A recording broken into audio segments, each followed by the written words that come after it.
Hello and welcome to the Hevi AI Podcast, the podcast where we explore the intersection of AI, technology, and heavy industry. I'm Paul Culvenor. And I'm Brad Gyngell. And together we've built Hevi, your AI-powered contract administration platform for heavy industry.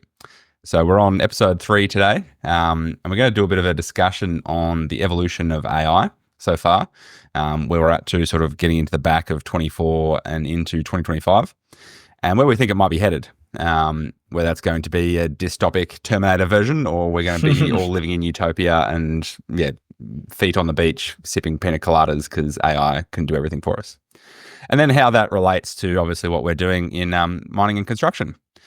So I guess to sort of like kick us off, like obviously a lot of our listeners may not be as AI native as we are.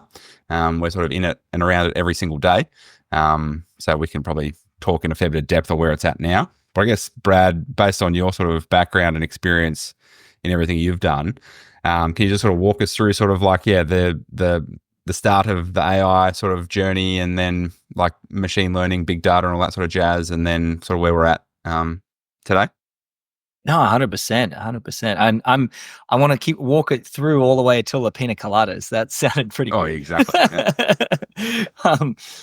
I should actually say, before we get into that, I should say the thing I said last week around the 2-day work week. I actually saw an article today, which probably dates where we're recording this, but it was like Jamie Dimon or someone, Goldman Sachs or JP Morgan, he actually is boss, was like, oh, the 5-day work week will not happen once AI becomes more real. So I'm like, well, we're on the cutting edge of this technology. Yes, I'm ready. No, it's good. I do think it's going to be quite transformative. We've had a few different things happen. Like you said, Industrial Revolution introduces a 5-day work week. We had technologies which did shape society. And I think that AI, whether it might not be this like immediate step, but it's definitely going to be a big part of the transition to the next cultural phase of how we work. So maybe to kind of run through history again, but with that AI lens. So I think of it as just really an extension of software systems that we have today. But AI itself, like the things that we think of when we say the words AI, are usually stuff that we didn't. That computers doing stuff that we didn't think computers could do. So we thought that were only human tasks, which if you think about it has kind of evolved. As soon as computers can suddenly do something new, that doesn't feel to us like AI anymore, because then we just go, oh, it's a computer task. You just take it for granted. Yeah. That's something that computer, I can outsource to a computer. Yeah. So like that's the very broad kind of definition. But I think when we talk about it today, we're talking mostly about learning algorithms, which have the roots in statistics and maths that we've had been developing for over 100 years. So a lot of these things have been around forever, kind of conceptually, but then we got the computing power to really make them work at scale. Only starting in even the 60s and 70s as computers started to evolve, we started building some of these models. But now recently with the advent of cloud, we've been able to really crank it up another notch. So essentially it's just a lot of it is learning models, which means models where instead of you defining the logic, you have a model where you just give it a bunch of examples of an input and an output, and then it works out what the connection between those is. So you've got, you say, here are all the examples of questions, and here are all the examples of answers, and then it works out the bit in the middle, which magically with Gen AI means learning to speak. Yeah, and I think like there's a few things that I think about, like some of the, I guess, the early or semi-recent but still early in terms of the Gen AI journey is like the big Google models where it's like trying to be the world's best chess player or the world's best like AlphaGo player. So it's like big machine learning to be like, okay, feed it every single match of the world chess championship over the last 30 years or whatever, and it learns based on that. And then it can like keep teaching itself based on that. I guess how's that sort of early stuff impacted heavy industry prior to, I guess, the switch then to Gen AI and sort of large language models? Yeah, I think look, we've had regressions being used for decades in things like inventory, predicting Predictive. how much you need to order based on what you've had in the past. You can write a formula in Excel to come up with that, but at the end of the day, it tends to be a better model if you just give it a whole bunch of previous, maybe it's economic inputs. What's the price of this commodity or that commodity or whatever, and work out how the demand's going to shift over time, and then work out, okay, how much of this do I need to fulfill that? So yeah, things like that. We've been using it for a long time, and that is a form of AI. And I think now, it's just, it hasn't been word based until now. It's been much more numbers based. Yeah, it's all sort of big data and like here's mass amount of variables and a bunch of inputs, and I want to get some outputs from it, and it's like run that through machine learning algorithms. And I remember, like, many, many years ago, one of the big things that was a big selling point from software companies, 10, 15 years ago, was like predictive analytics, to be like, okay, you feed me all of your machine data or all of my production data, I'll be able to like forward forecast every time you're going to need to repair your tires because based on this historic data. And like that was sort of the big push previously. Like, have we seen much of that, I guess, come to fruition so far, like in terms of that predictive stuff?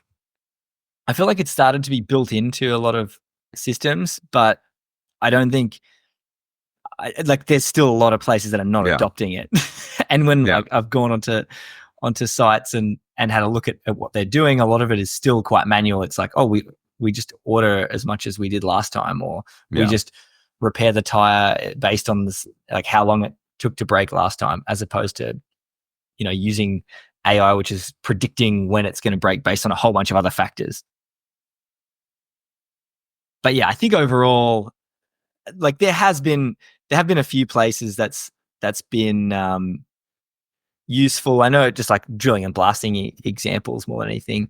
Yeah. I mean, the best way to kind of explain that difference between them is, say you're trying to predict vibration at a certain spot when a blast goes off. You've got empirical formulas, scale distance formulas that can do that based on two variables. However, you could also just feed it, a whole heap of different data with 100 variables for each shot. AI would then be able to back calculate what the formula should be, and that is your AI model, which can then predict what the vibration is going to be for the next shot. Yeah, and that would work better, but it's just a bit more complicated. We're not really doing it.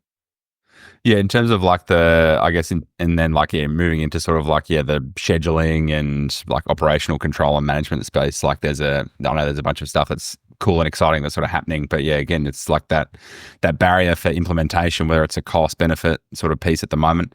It just doesn't seem to be a lot happening in the industry that is transitioning to sort of this way of just optimizing stuff with technology. Like I don't know if it's because everyone's used to doing what like we've always done, and it's just the easy way to do things. I know I can control it. I know the variables that I'm going to have, and I know how much that's going to cost, versus like having a proper crack like see if we can make some broad sweeping changes to see if we can get a 20-30% reduction in OPEX or whatnot from trying to introduce some of this crazy tech that's out there. No, for sure. I think especially in like mining operations, we've seen that kind of play out. The place though that it has been implemented has been in the mill. Because there, you have settings which you might have a whole bunch of different settings which you need to control based on, now there's sensors everywhere pulling in all this information on how fast is material flowing through this part, that part, and how much is coming out the other end. And that is just the perfect thing for AI to optimize. Yeah. It's too much for a human to be able to do that perfectly. That's that. And that is somewhere where AI is leading to, a few percent improvements in throughput and things like that, which when you add it up is huge. Yeah, it's always interesting because like you always think about like the operations being a big driver for mining success, but it's actually probably the mill is probably the most like space where if you tweak some variables, like an extra, a couple of percent throughput or like a couple of percent increased recovery from the ore that you do have, like it's can be massive in terms of like the saleable product that comes out at the end of the day, isn't it? Absolutely. I mean, anything that happens in the pit can then be slowed down later on. Or like if your mill should be the bottleneck of the operation, like that should be full all the time. So really anything you do in the pit to increase the throughput of the pit shouldn't lead to more revenue unless you also increase the throughput of the mill. Yeah. Well, I reckon you could probably count on one hand the amount of mills that are probably at capacity like around the world. No mill's ever just fully at capacity 24/7, 365 with stockpiles on the surface, are they? Oh, well, no, that's how they should be. Well, hopefully we can utilize some AI and technology to make that happen. That's right. Come on, people.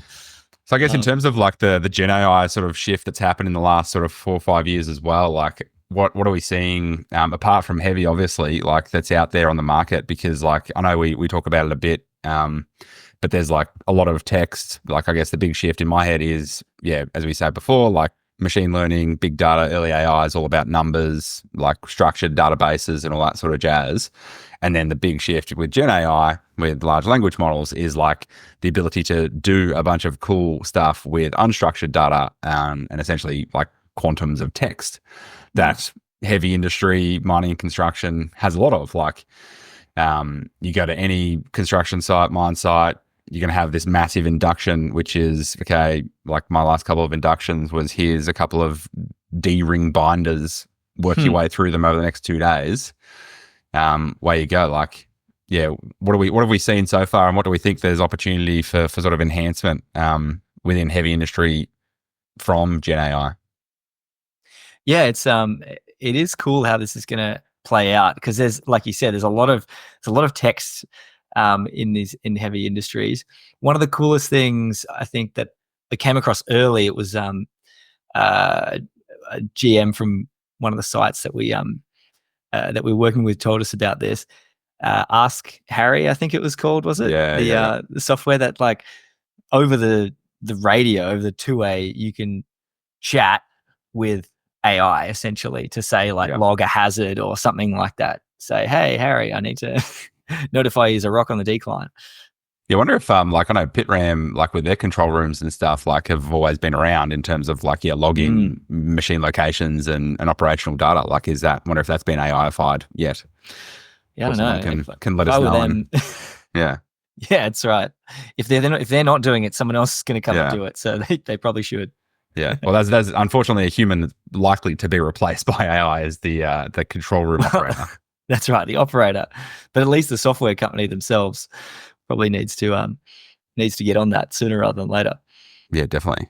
I guess like the other one for me is in that like safety and training space is like whether it's inductions or just like making a bit more real or interactive the whole sort of training space, to be able to have like the ability to be like, here's all of the context of an organization's learning and development material, ask questions or get answers back from that context is pretty powerful. And then to like even do some less structured assessments and potentially like on the job, like if you've got an iPad sitting in a truck somewhere, like you could have a training AI that's like doing a pop quiz. Like, I don't know, it's not something that anyone would like, but like it's that constant learning and development piece. There'd be some pretty cool stuff that you can do with Gen AI in that space, that's for sure. Oh, absolutely. Yeah. And you can make it so personalized. Like, you can have it relate, instead of having these generic inductions, which give you, a million things that are outside of where you actually work. And then one thing that's actually relevant to where you work. I mean, you might still need to tick off the other things, but you can have like more content, or at least a bigger percentage of it, be kind of quizzing you, or just even helping you find information on the place that you're actually going to work in and the hazards that you might encounter. Like AI could generate you scenarios like, your XYZ type of electrician, you are going to be working at heights. And so it can give you a tailored example of a situation of an electrician working at heights as opposed to just a generic working at heights. That's it.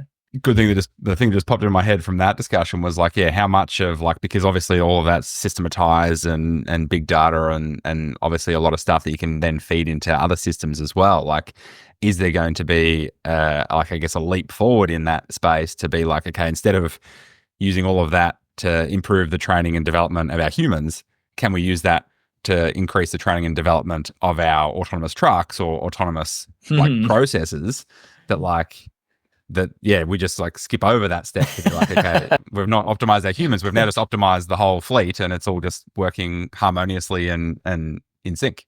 The AI is training the AI. Exactly. Like, 'cause, yeah, you just have a look at like sort of the driverless cars. Like we took the Waymo in Phoenix this year and like that was amazing. Like, and there's a bunch of autonomous trucks in controlled environments that's happening at the moment. But like the ability to build stuff that's going to, yeah, remove the need for humans to be in those sort of like, yeah, potentially dangerous situations is like where the future's obviously going, and skill shortages and all that sort of jazz. So yeah, it'd be interesting to see like what the next couple of years looks like in terms of how much are we utilizing this technology to increase or enhance our humans that we do have versus like building new technologies to replace the need for more humans within the industry. No, for sure. And I think AI plays a role in both. It's like different types of AI again. So we talked about that, big data optimization of continuous processes. And then now I talked about Gen AI, which is all the text-based stuff, but automation is, it's almost like a category with subcategories of AI within it as well. But it's got vision, like visual AI, having machines like on autonomous cars and autonomous trucks that can detect data from LiDAR sensors and then detect what that is, make sense of it. Is that a person that it needs to stop for? And camera sensors making sense of that data, and then all of the internal truck information as well as its GPS information. So yeah, taking all of that and then doing something like saying you need to drive from here to dump.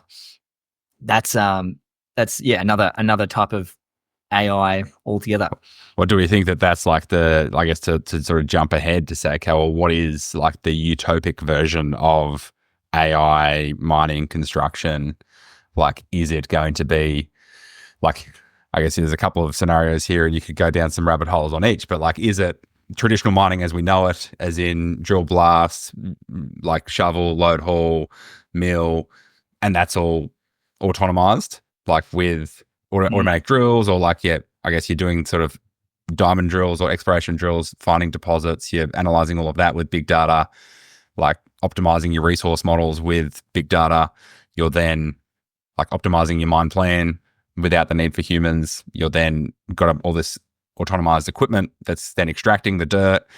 You've then got a autonomized mill that's then processing the dirt, and then you've got a saleable product at the end of the day. Like, are we going to get to that level, or is it even going to get to the next furthest point where we've got some like distant AGI developed technology that's like can just sit on top of a patch of ground and just like suck out like the copper or gold? They'd be like, I'm just doing the whole thing in one. It's like, I know that there's like tons and tons of copper under here. I'm just going to put down these nanobots to like extract the microparticles and then just like process it within my little cube that I've got. Yeah, I think that's like, I agree that like that there's a difference between these like incremental steps of AI just adding efficiency and safety to the way that we do things today versus a step change technology that just completely changes the game. But I don't like, I think those step change technologies, usually you see them on the horizon because they take so long to develop and validate. And I don't think we have any of them coming. However, I'd say in terms of the incremental changes of like, AI automating the way that we do things currently, that we're already along that journey. And it's, you can't argue that we don't, that's not the utopia of the way we do things. Cause just look at block caving, like underground mining methods have now evolved to the point where we've built one where you essentially can have pretty much, only a few people underground. And now even those people, now they're autonomous loaders. I mean, Katie has got them going. and with polymathian software kind of telling them exactly which draw point to take from each time, you've essentially automated that entire mining process and turned it into just a big underground factory. Yeah. So yeah, that's just obviously already where we're kind of at. I guess like sort of taking a step back to just sort of more like the technology sort of landscape as where we are today and where we think it's going to go in the next 1, 2, 3, 4, 5 years. Like I guess we've seen some quite steep improvements in the technology landscape, like, and even like Nvidia is the most valuable company in the world. Like everyone's spending billions of dollars to build the next like best AI models. Like I guess it's not too far out of the realm of possibility to think that like, yeah, within 5 years time, we have this superhuman AGI that exists somewhere in the world that can be like, okay, I need to help build the data centers, to help build the like power plants, nuclear plants or renewable energy plants. To power the data centers, we need critical minerals. So mining is still going to play a big part in this like version of the future. But and construction to build those. Yeah, exactly. And construction as well. It's like we need the raw materials from the ground. We then need to construct this stuff that's then what technology uses to run. So I think we can put our like safety hats on and say, okay, well, we're still going to have a job at some point in the future. Like, oh yeah, that's it. Yeah, it'd be interesting to then like with these, like I think personally, like pretty steep development cycles and development curves of AI models. Like, yeah, it's not out of the realm of possibility that there is some of those big step changes coming in the next like 5, 10, 20 years. No, that's right. I think anyone that ever like makes a call saying no, nothing's going to change, that almost like is a self-unfulfilling prophecy that like it will change if you think it won't. But I think for like what it means for people and the future of work is you just want to be flexible and you want to be building skills in areas that are, transferable across different jobs. Like you had a good example before that you've talked about, jumbo operators. If the equipment gets better, the robotics gets better. If all you've gotten good at over your entire life is being the best at, manually operating jumbo, then that exact skill might not be as valuable in the future.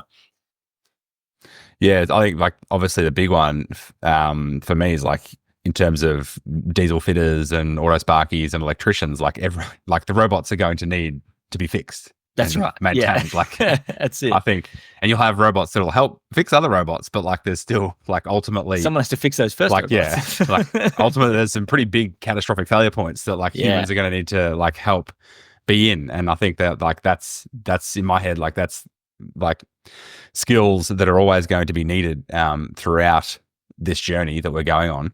But yeah, it'd be interesting to see the changing landscape with technology introduced within these sectors on how like it affects the labor requirements and then the critical skills that are required. Yeah, it's going to be certainly an interesting time, that's for sure. No, 100%.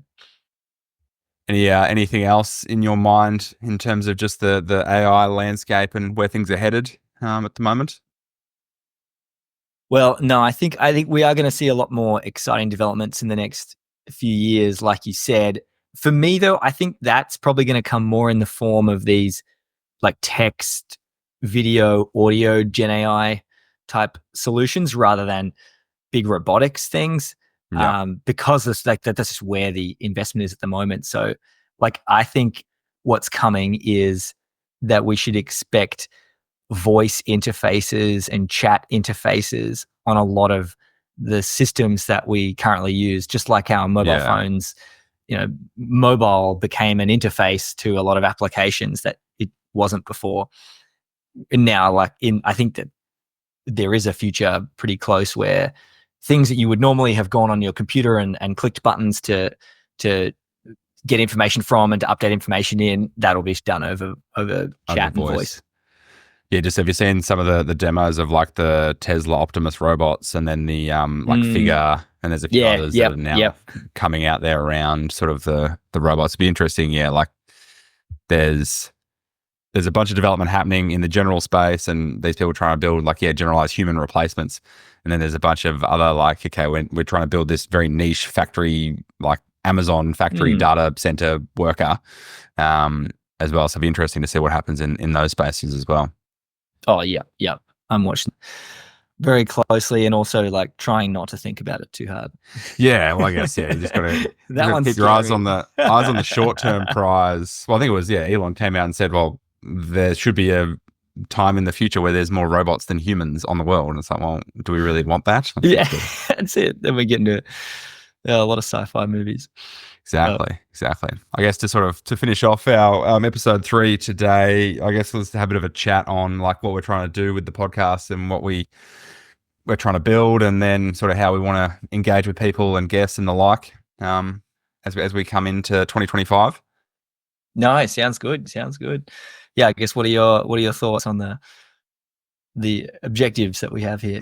Well, I guess we've riffed for a while now about our own takes on all this sort of stuff. I think it'd be great to get other founders of technology companies and software companies and just general people and subject matter experts from industry on to give us their views on everything that is tech and innovation and AI within heavy industry. So any founders of cool companies out there, reach out to us. We'd love to have you on to have a chat.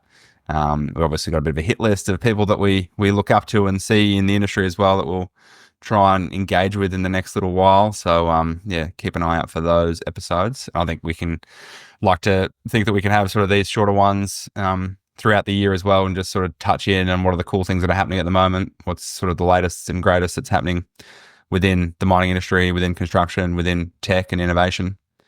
That's sort of my take. Yeah, absolutely. I know we've got to keep you guys all entertained. We've got to come up with new material at time. We've got to bring some new fresh people on. So anyone that is listening as well, let us know who you want us to talk to. Yeah, 100%. And we can chase them down. Yeah, awesome. Well, that's it for us today to close out episode 3. So thanks for listening, everyone out there, and be sure to subscribe to the Hevi AI Podcast and leave us a review. And don't forget to share it with other people within the industry who might find some benefit from our chats that we do have. And if you'd like to learn more about Hevi as a company, you can jump on over to hevi.app. And if you'd like to see it live and in action, you can book a demo on that website as well. Thanks for listening, guys, and have a great day.